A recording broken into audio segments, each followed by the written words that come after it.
My son told me to eat less. You're broke anyway, right there at the dinner table, in front of his children and wife. The words hit me like a physical blow, knocking the breath right out of my 72-year-old chest. I sat there, fork halfway to my mouth, feeling smaller than I had since I was a child, being scolded for reaching for seconds. If you've ever been made to feel like a burden by the people who should treasure you most, if you've ever had your dignity stripped away over a dinner plate, settle in. This story cuts deep, but it ends with unexpected grace. And if you believe that kindness can come from the most surprising places, hit that subscribe button for Grandpa's stories. Sometimes strangers show us more love than our own blood ever will. The dining room fell silent after David's words. Even little Lucy, my 6-year-old granddaughter, stopped chattering about her day at school. The only sound was the gentle clink of silverware as Rebecca, my daughter-in-law, continued eating as if nothing had happened, as if her husband hadn't just publicly humiliated his own father over a plate of meatloaf. Michael, my 4-year-old grandson, looked between his father and me with confusion in his big brown eyes, sensing the tension but too young to understand the cruelty. I'd been living with them for 8 months now, ever since the medical bills from Martha's final battle with cancer had eaten through most of our savings. David had insisted I move in after the funeral, claimed it was what Martha would have wanted, said the kids needed their grandfather around, but sitting there with his words hanging in the air like poison, I realized the truth. I wasn't family living in their home. I was a financial burden they were keeping track of, calculating every meal, every utility usage, every moment of space I occupied. The meatloaf on my plate suddenly looked enormous, though Elena had given me the same modest portion she always did. Elena was their nanny and housekeeper, a gentle Filipino woman who'd been with the family for 3 years. She spoke softly, moved quietly through the house, and somehow managed to keep David and Rebecca's demanding schedules running smoothly while caring for 2 energetic children. I'd barely exchanged more than polite greetings with her, but I'd noticed how she always made sure I had everything I needed without being asked. David pushed back from the table, his face flushed with the kind of anger that comes from financial stress and too many 14-hour workdays. "Dad, we need to have a serious conversation about expenses. The grocery bills have gone up 40% since you moved in. The electricity, the water, everything costs more now." Rebecca nodded in agreement, finally looking up from her phone, where she'd been scrolling through social media during our family dinner. Their priorities were crystal clear, and I wasn't among them. The irony wasn't lost on me. This was the same boy I'd worked double shifts to put through college, the one whose law school tuition I'd paid without question, whose first house down payment had come from my construction company's profits. The child I'd taught to ride a bike in this very driveway was now itemizing my impact on his monthly budget. Martha's voice echoed in my memory. "William, you're too generous. Someday they'll take it for granted." As usual, my late wife had been right. Generosity without boundaries becomes expectation, and expectation without gratitude becomes resentment. It wasn't always like this between David and me. There was a time when he'd call me his hero, when he'd brag to his friends about his dad who could build anything with his bare hands. I remember teaching him to use tools in my workshop when he was barely tall enough to reach the workbench. "Dad," he'd say, eyes wide with admiration, "will you teach me to build houses like you?" Those Saturday mornings in the garage, just the 2 of us creating something together, felt like the most important work I'd ever done. Martha used to joke that David was my shadow during his childhood. Wherever I went, he followed, asking a million questions about everything from why the sky was blue to how concrete hardened. I'd take him to construction sites on weekends, letting him wear a tiny hard hat while he watched the crews work. The foremen learned to expect my little assistant, and David learned the value of honest work and treating everyone with respect, regardless of their position. Or so I thought. When David graduated law school summa cum laude, I was the proudest father in that auditorium. Martha cried through the entire ceremony, clutching my arm and whispering about how far our boy had come. We threw him a party that weekend, invited everyone we knew, because we wanted the whole world to celebrate our son's achievement. David gave a speech that night, thanking us for our sacrifices, promising he'd make us proud, vowing to take care of us when we got older. The irony of that promise stings now. Rebecca entered the picture during David's second year at his law firm, and I liked her immediately. She was ambitious, intelligent, and seemed to genuinely care about David's happiness. Their wedding was everything Martha had dreamed of for our son. Elegant, joyful, full of promise for the future. I walked Rebecca down the aisle alongside her own father, proud to welcome her into our family. When she asked me to dance at the reception, she whispered, "Thank you for raising such a wonderful man." I believed she meant it then. The grandchildren changed everything for the better, at least initially. Lucy arrived first, a perfect little bundle, who had my late mother's eyes and Martha's stubborn chin. I'd never experienced love quite like holding your child's child, seeing your legacy continued in such a precious form. When Michael followed 2 years later, our family felt complete. Martha and I would babysit every weekend, spoiling them with homemade cookies and stories about their daddy when he was little. Those were some of the happiest years of our marriage. But success has a way of changing people, especially when it comes easily. David's law firm grew rapidly, his income multiplied, and suddenly our modest middle-class wisdom seemed outdated to him. The man who used to ask my advice about everything from career decisions to car purchases began treating my opinions like relics from a simpler time.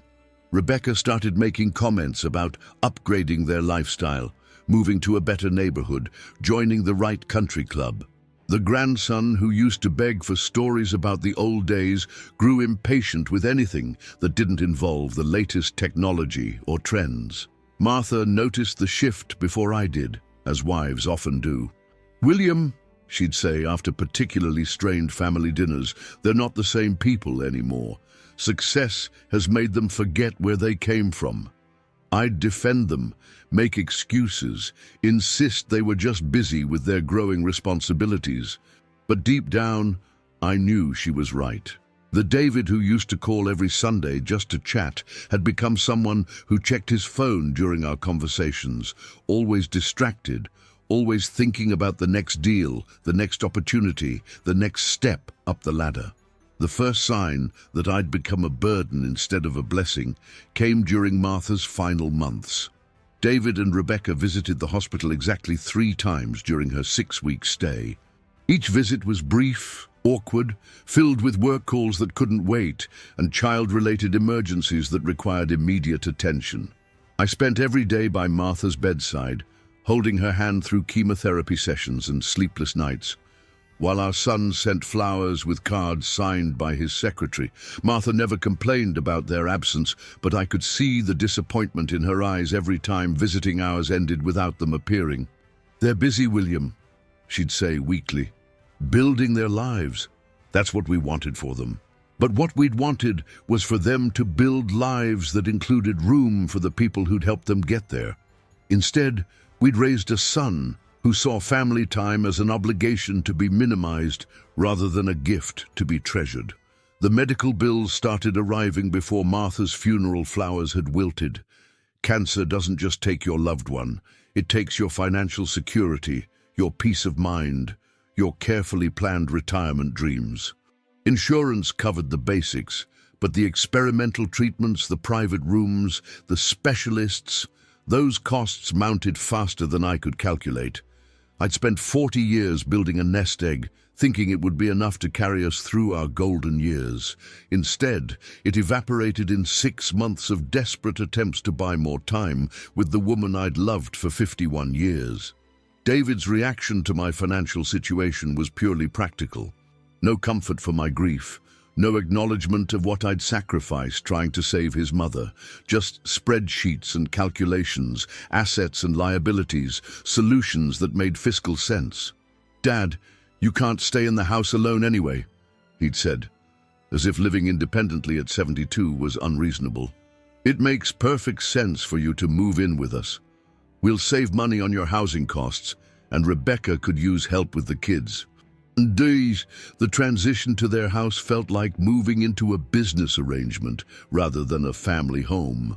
Rebecca gave me a tour like I was a boarder, explaining house rules and expectations. No smoking anywhere on the property, though I'd quit 20 years earlier. No loud television after 9 p.m. Kitchen access was limited to specific hours to avoid interfering with meal preparation. My room was Lucy's former playroom, hastily converted with a twin bed and a chest of drawers. The walls still had princess stickers that Rebecca hadn't bothered removing. Elena was the only person who seemed to notice my discomfort during those early days. She'd quietly appear with coffee when I looked lost, offer to show me where things were kept without making me feel helpless. Her English was careful and precise, flavored with the gentle accent of someone who'd learned the language as an adult. When she smiled, which was often around the children, her whole face lit up. But I noticed she was more reserved around David and Rebecca, professional rather than warm, careful not to overstep invisible boundaries I was apparently crossing without realizing it. The comments started small, easily dismissed as stress or thoughtlessness. David mentioning that the electric bill had gone up since I'd moved in, as if my presence had personally increased the city's utility rates. Rebecca suggesting I might be more comfortable eating smaller portions, for my health, of course.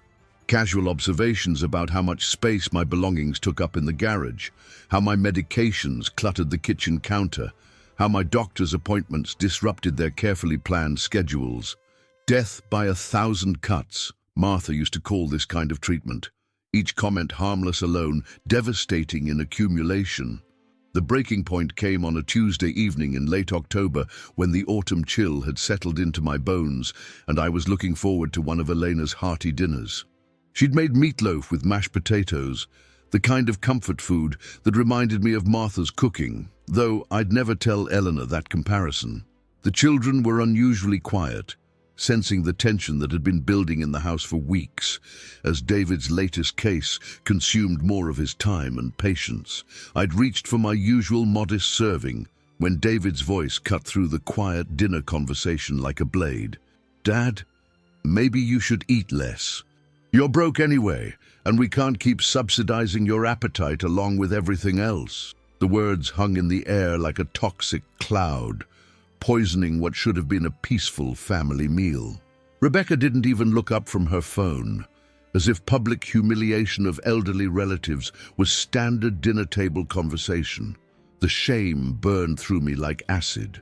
Not just the words themselves, but the casual cruelty behind them, the complete absence of respect or love. This was my son, the boy I'd carried on my shoulders at county fairs, the young man I'd walked down the aisle at his wedding, the person I'd sacrificed everything to raise and educate and launch into the world. And he'd just told me I wasn't worth feeding, wasn't worth the basic human dignity of a meal at his table. Lucy stopped eating entirely, her fork suspended halfway to her mouth as she processed what her father had said.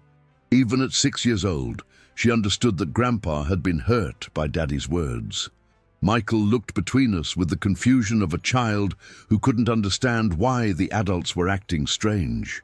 The silence stretched on, broken only by the sound of David cutting his meat with unnecessary force, as if attacking his dinner could somehow justify attacking his father. I set my fork down carefully, my appetite completely gone. The meatloaf that had smelled so appetizing moments before now looked like cardboard on my plate. My throat felt tight, my chest heavy with the weight of being unwanted in what should have been my family's home. I'd become the burden Martha had always worried I might be, the aging parent who'd overstayed his welcome and used up his value to the people who were supposed to love him unconditionally. But then something remarkable happened. Elena, who'd been standing quietly by the kitchen counter, moved with purposeful grace to where I sat. Without a word, without asking permission, without acknowledging David's cruel command, She placed a full plate of food in front of me. Not a modest serving or a leftover portion, but a complete generous meal with extra mashed potatoes and a second helping of green beans. Her dark eyes met mine for just a moment, and I saw something in them I hadn't seen from my own family in months. Genuine care. The gesture was simple but profound, a quiet act of rebellion against the cruelty happening at this dinner table. Elena had just told everyone in that room, without saying a single word, that I deserved to eat, deserved kindness, deserved to be treated like a human being worthy of care and respect. She'd stood up to my son in a way I hadn't been able to stand up for myself, using nothing more than a plate of food and the courage to do what was right instead of what was expected. Elena's act of kindness changed something fundamental in the house that night. David's face flushed with embarrassment as he realized his cruelty had been witnessed and silently challenged by someone whose opinion he'd never considered important. Rebecca finally looked up from her phone, perhaps sensing that the comfortable dynamic of treating me poorly had shifted. But Elena simply returned to her duties, cleaning the kitchen with the same quiet efficiency she brought to everything else.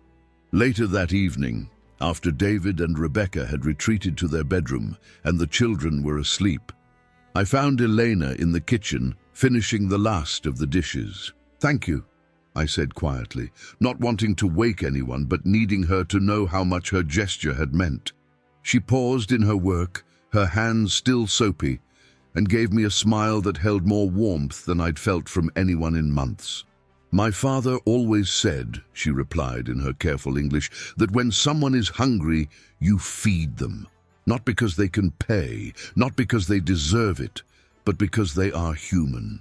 Her simple philosophy put my son's calculated cruelty into sharp perspective. Elena understood something about basic human decency that a man with a law degree and six-figure income had forgotten entirely. Over the following days, I began to notice things about Elena I'd missed during my months of self-pity. How she always made sure Lucy's favorite stuffed animal was waiting on her bed after school. How she'd spend her own money on small treats for Michael when he'd been particularly good. How she worked 12-hour days without complaint, sending most of her salary home to support her own elderly parents in the Philippines while living in David's basement on a cot she'd bought herself. Elena had her own story of sacrifice and family duty, I learned. She'd left her 2 young children with her mother 5 years ago to work in America, supporting not just her immediate family, but helping to pay for her brother's medical school and her sister's wedding. The photos in her small room showed a life left behind. Birthday parties missed, school plays watched only through video calls, hugs that existed only in memory and hope for future reunions. "I send money home every month," she told me one afternoon, while we watched the children play in the backyard. "My mama, she is sick like your wife was sick. But the medicine in Philippines, very expensive. So I work here, I save money, I make sure she has what she needs." Her sacrifice made my situation feel trivial by comparison. I was being cared for by someone who'd given up everything to care for others, who understood the weight of family responsibility in ways my entitled son never could. The contrast between Elena's character and my son's became more apparent each day. While David complained about grocery bills and utility costs, Elena stretched every dollar, mending clothes instead of buying new ones, eating simple meals to save money for her family's needs. While Rebecca hired personal trainers and spa services, Elena worked overtime without asking for additional pay, grateful for the opportunity to earn money for the people she loved. While I wallowed in self-pity about being unappreciated, Elena simply continued showing up, doing her job with grace and dignity despite being treated more like an appliance than a human being. The irony wasn't lost on me. The woman my family barely acknowledged as a person was showing me more humanity than the people who shared my blood. Elena saw me, valued me, cared about my well-being not because of what I could provide, but because she understood what it meant to be far from home, to be dependent on others' kindness. to need compassion in a world that often offers only calculation. In her quiet way, she was teaching me about the difference between being family and acting like family. 2 weeks after the dinner table incident, I made a decision that surprised everyone, including myself. I was moving out, but not to some depressing senior living facility or low-income housing as David and Rebecca probably expected. I was going to do something that honored both my independence and the lesson Elena had taught me about real kindness. It was time to stop being a burden and start being a blessing again. I'd been quietly researching my options, making phone calls during David's work hours, investigating possibilities that didn't involve being anyone's unwanted house guest. My construction company might be long sold, but the sale had provided enough money to live modestly if I was careful. The medical bills had taken most of my savings, but not all of it. I had enough to rent a small apartment, enough to live with dignity instead of charity, enough to make my own choices about how to spend my remaining years. More importantly, I'd been talking with Elena about her own situation. During our afternoon conversations while the children napped, I'd learned about her dreams beyond just sending money home. She wanted to bring her own children to America eventually, to give them the educational opportunities that had motivated her sacrifice. She wanted to study nursing, to build a career that would provide security for her family's future. But she was trapped in domestic work that paid enough to survive but not enough to thrive. The solution came to me during one of those sleepless nights that had plagued me since Martha's death. I didn't need a large apartment. Elena didn't need to live in David's basement. I could offer her a room in exchange for light housekeeping and companionship, not as employer and employee, but as two people helping each other navigate difficult circumstances. She could save money on rent while pursuing her nursing degree, and I could have someone around who actually cared whether I lived or died. When I presented this plan to Elena, she was initially hesitant. "Mr. William, I cannot leave the children. They need me and Mrs. Rebecca. She depends on my help." Elena's first concern was for the people she cared for, even when those same people treated her with casual indifference. But I pointed out something she hadn't considered. David and Rebecca had been talking about finding someone cheaper than Elena anyway, someone willing to work for less money now that their financial pressures had increased. The conversation with David and Rebecca was surprisingly brief. I announced my decision to move out, and they accepted it with relief that was both obvious and hurtful. When I mentioned that Elena would be leaving to pursue her education, Rebecca's reaction was purely practical. "We'll need to find someone else, quickly. The nanny agency can probably send someone by Friday." No acknowledgement of Elena's years of service. No gratitude for her dedication. No concern for her future welfare. Just another item on their to-do list. Elena gave her 2 weeks' notice with characteristic professionalism, training her replacement and ensuring the household transition would be smooth. But I noticed the children's reaction to news of her departure. Lucy cried for an hour, begging Elena not to leave. Michael clung to her legs, promising to be extra good if she'd stay. Even at their young ages, they understood what their parents had failed to recognize. Eleanor wasn't just hired help.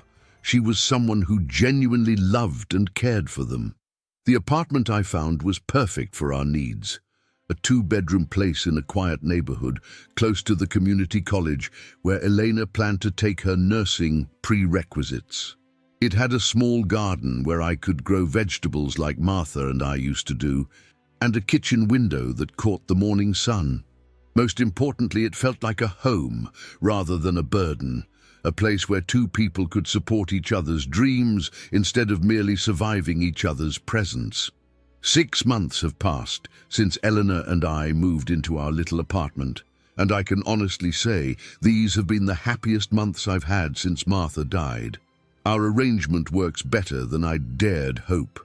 Elena studies nursing in the evenings while I help her with English grammar and medical terminology that comes easier to someone who's lived through more doctor visits than he cares to count. We cook together, sharing recipes from our different backgrounds, creating meals that nourish both body and spirit. The children visit us every other weekend, and these visits are precious in ways the old dinner table gatherings never were. Lucy helps Elena practice taking blood pressure readings using a kit I bought for her studies. Michael loves hearing stories about construction projects while we work in the garden together. They're experiencing something in our little home they'd never had in their parents' house. Adults who have time for them, who listen to their stories, who make them feel valued for who they are rather than managed for convenience. David and Rebecca's reaction to our living situation has evolved from bewilderment to grudging respect. They've gone through 3 nannies since Elena left, none lasting more than 2 months. Turns out that finding someone willing to work 12-hour days for minimal pay while being treated like furniture is more difficult than they'd anticipated. Elena's professionalism and dedication weren't as replaceable as they'd assumed. Elena passed her first semester of nursing school with honors, and watching her excitement over her grades reminded me of the joy that comes from working towards something meaningful. She video calls her children every Sunday morning, and now I often join these calls, becoming an honorary grandfather to 2 bright kids on the other side of the world who call me Uncle William. Their mother's success in school gives them hope for their own futures, proof that sacrifice and persistence can create opportunities. My relationship with David remains complicated, but it's improved since I stopped being his dependent and became his equal again. He seems to respect me more now that I'm not costing him money, which says something disappointing about his character, but at least allows for more honest conversations.